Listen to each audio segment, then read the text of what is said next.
Assalamualaikum warahmatullahi wabarakatuh. Hello everyone. How are you feeling today? I hope you're in good health and under the protection of Allah Subhanahu wa Ta'ala. Okay, first of all, let me introduce myself. My name is Nur Saada. I'm from in Cirebon. I live in Sumber. Di sini saya akan sedikit menjelaskan tentang countable and uncountable noun, atau kata benda yang dapat dihitung dan kata benda yang tidak dapat dihitung. Countable and uncountable. Countable and uncountable. Countable nouns adalah kata benda yang dapat dihitung, misalnya itu buah, sayur, buku, hari mungkin, teman, dan lainnya. Sedangkan uncountable noun adalah kata benda yang tidak dapat dihitung, misalnya kayak uang, terus kayak kerjaan, waktu, informasi, itu merupakan kata benda yang tidak dapat dihitung jumlahnya. Contoh dari countable adalah there is a hair in my juice. Ada rambut di jus saya. Jadi yang dimaksud sini adalah jumlah rambut yang ada dalam jus ini tuh satu helai rambut saja. Dan otomatis itu disebutnya countable. Yang berikutnya adalah contoh dari uncountable. He has a lot of hair. Dia memiliki banyak rambut. Di sini contohnya itu memiliki banyak rambut. Itu otomatis dia ini memiliki lebih dari satu rambut. Dan itu otomatis disebut dengan uncountable karena tidak dapat dihitung. Sedangkan contoh yang tadi dalam jus itu hanya satu helai rambut. Dan itu dapat dihitung. Countable noun itu terdiri atas dua suku kata, yaitu countable yang artinya dapat dihitung dan noun adalah artinya kata benda. Di sini ada regular and irregular. Contoh dari regular adalah one book. Kalau satu buku, kalau lebih dari satu buku itu disebutnya two books.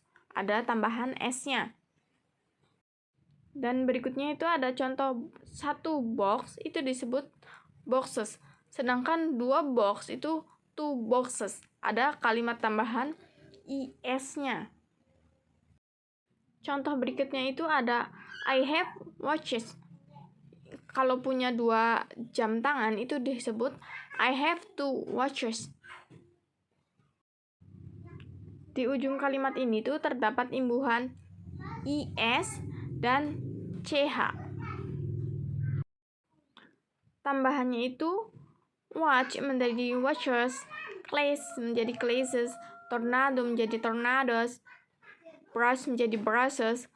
Jadi selain huruf yang ada di atas ini, contohnya itu X, O, SH, SS, dan S itu hanya ditambahkan huruf S-nya saja. Selain itu boleh ditambahkan huruf IS. Dan berikutnya itu ada uncountable noun. Uncountable noun adalah kata benda yang tidak dapat dihitung. Kata benda ini kebanyakan hanya memiliki bentuk singular atau tunggal. Namun ada beberapa yang hanya memiliki bentuk plural. Nah, jadi contohnya itu singularnya itu a child. A child itu artinya anak, sedangkan pluralnya itu children. Children itu artinya anak-anak. Contoh berikutnya itu ada singularnya itu woman. Sedangkan pluralnya itu woman. Contoh dari uncountable itu adalah hair yang pertama. Itu merupakan rambut. Rambut tidak dapat dihitung karena jumlahnya itu lebih dari satu atau banyak. Dan berikutnya itu ada sugar. Sugar itu gula. Gula juga di gambar ini itu tidak dapat dihitung karena jumlahnya begitu banyak juga. Dan berikutnya itu ada rice atau beras. Beras merupakan kata benda yang termasuknya itu ke dalam kata benda yang tidak dapat dihitung. Nah, berikutnya itu ada contoh a glass of sugar. Gula itu bisa disebut countable ketika dimasukkan ke dalam gelas. Karena itu gulanya itu dihitungnya satu gelas. Jadi bukan gulanya yang banyak, tapi gulanya itu dimasukkan ke dalam gelas dan dihitungnya itu hanya satu gelasnya saja. Itu bisa disebut countable. Dan begitupun dengan beras atau rambut dan lainnya. Jadi, kesimpulannya adalah countable itu bisa dihitung, sedangkan uncountable itu tidak dapat dihitung. Nah, regular dari countable itu ada regular and irregular. Reguler itu tambahannya S dan IS, sedangkan irregulernya itu tidak berurutan, misalnya present jadi people. Sedangkan uncountable-nya itu, ini bisa dihitungnya itu ketika ada bantuan, misalnya yang tadi bantuan gelas untuk gula. Atau ketika ada tambahan atau penjelas itu dapat dihitung, dan ketika tidak ada otomatis tidak dapat dihitung kata benda tersebut. Oke, thank you. Mohon maaf apabila ada kesalahan. Saya Nur Saadah. Wassalamualaikum warahmatullahi wabarakatuh. Bye bye. See you.